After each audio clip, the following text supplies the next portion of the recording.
Hey there, fellow appliance enthusiasts. Welcome back to our channel, where we break down tricky error codes to keep your home running smoothly.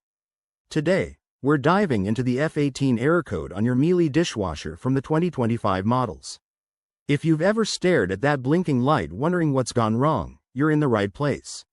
This error typically signals a problem with water intake, which can halt your dishwasher mid-cycle and leave you with a sink full of dirty dishes. Don't worry. I'll walk you through what it means, why it happens, and how to fix it step by step. First off, let's understand the F18 error.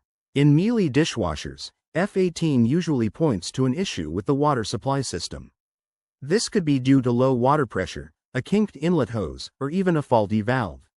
It's a common problem, especially in older homes with inconsistent plumbing, but the good news is that it's often an easy fix. To troubleshoot, start by checking your water supply. Make sure the dishwasher is properly connected to the faucet and that the water valve is fully open. Next, inspect the inlet hose for any bends, kinks, or blockages. Straighten it out if needed. If that doesn't do the trick, reset your dishwasher by turning it off at the power source for a few minutes, then turning it back on.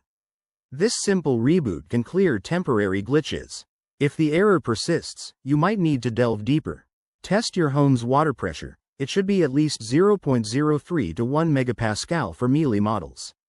If it's too low, consider contacting a plumber.